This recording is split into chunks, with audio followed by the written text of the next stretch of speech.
М12 строили.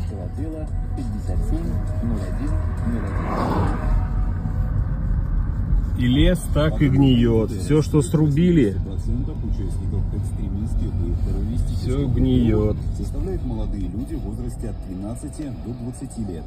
Это молодежь, не занятая общественно полезной деятельностью, не посещающая спортивные секции и клубы, предоставленная самой себе. Вот так у нас дороги делают, а потом не продать ничего, задешево продать, убыток уйти, пусть лучше гниет. Резко поменять стиль одежды и